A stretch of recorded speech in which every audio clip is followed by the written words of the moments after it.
ಸರಿ, ಈಗೆಲ್ಲ ಅತಿಥಿಗಳು ಬರ್ತಾ ಇರಬಹುದು.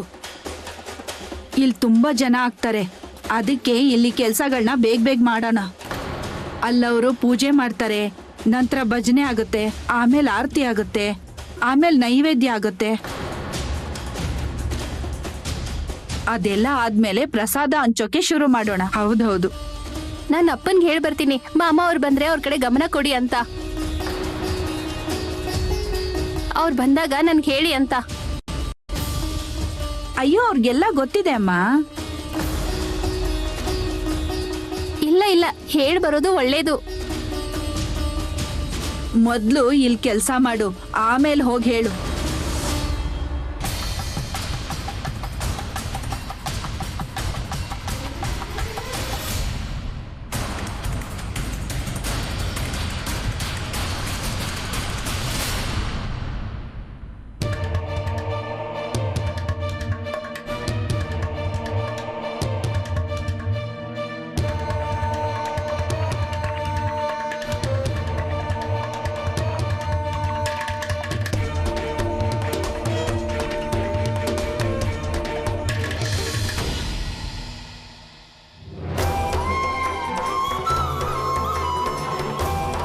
ಅಯ್ಯೋ ದೇವ್ರೆ, ನಾನ್ ನಿನ್ನನ್ ಎಷ್ಟು ಹೊತ್ತಿಂದ ಕಾಯ್ತಾ ಇದ್ದೀನಿ ಅಂತ ನಿನಗೆ ಗೊತ್ತಿದೆ. ನೀನು ಈ ದಾರಿಯಿಂದಾನೇ ಹೋಗೋದಲ್ವಾ? ನೀನು ಇದೇ ದಾರಿಲಿ ಹೋಗ್ತೀಯ ಅಲ್ವಾ? ನನಗ್ ಗೊತ್ತು ನೀ ಬರ್ತೀಯ ಅಂತ. ನಿನಗೋಸ್ಕರ ನಾನು ಆ ಹಣ್ಣುಗಳು ಕಿತ್ಕೊಂಡ್ ಬಂದಿದ್ದೀನಿ. ನೀನ್ ಬರ್ತೀಯ ಅಲ್ವಾ?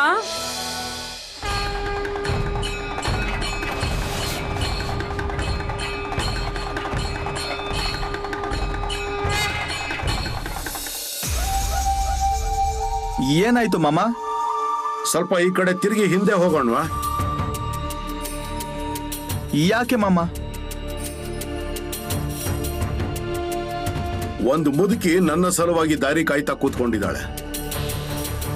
ಅದಕ್ಕೆ ಅಲ್ಲಿ ಹೋಗಿ ಬರೋಣ ಅಂತ ಕೇಳ್ತಾ ಇದ್ದೀನಿ. ಮಾಮ, ನೀವು ಸುಮ್ನೆ ಈಗ ಹಿಂದೆ ತಿರುಗಿ ಹೋದ್ರೆ ತಡ ಆಗೋದಿಲ್ವಾ? ಮತ್ತೆ ಅಲ್ಲಿ ಪ್ರಭು ಶ್ರೀರಾಮನ ಪೂಜೆ ಇದೆ, ಪ್ರಸಾದ ಇದೆ. ಸುಮ್ನೆ ನಮ್ಮಿಂದ ತಡ ಆಗೋದ್ ಬೇಡ ಅಲ್ವಾ? ಹೌದು ನೋಡಿ ಮಾಮ. ಮಾಮ, ಅಲ್ಲಿ ಜನ ನಿಮ್ ಸಲುವಾಗಿ ಕಾಯ್ತಾ ಇರ್ಬೋದು. ಅವ್ರು ಸುಮ್ನೆ ನಿಮ್ ಸಲುವಾಗಿ ತುಂಬಾ ಹೊತ್ತು ಕಾಯ್ಬೇಕಾಗತ್ತೆ. ನೀವು ಹಾಗೆ ಹೇಳ್ತೀರಾ?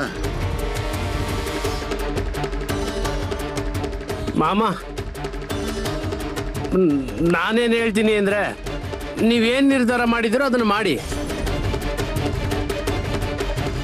ಆದರೆ ಇಲ್ಲಿ ಈಗ ನಿಂತ್ಕೊಳ್ಳೋದು ಬೇಡ. ಯಾರಾದರೂ ಬಂದರೆ ತುಂಬ ತೊಂದರೆ ಆಗ್ಬೋದು ಅನಿಸುತ್ತೆ. ಆಮೇಲೆ ನಮ್ಮ ಕೈಲಿ ಗಿರಾಣಿನೂ ಇಲ್ಲ. ಹಾಂ,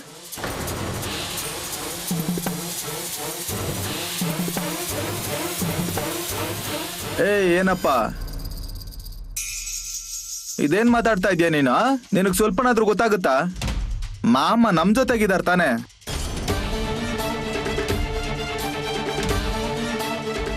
ದುರ್ಗಪ್ಪ, ನೀನ್ ಸ್ವಲ್ಪ ಸಮಾಧಾನವಾಗಿರು. ಮಾಮ, ಮುಂದೆ ಹೋಗೋಣವಾ?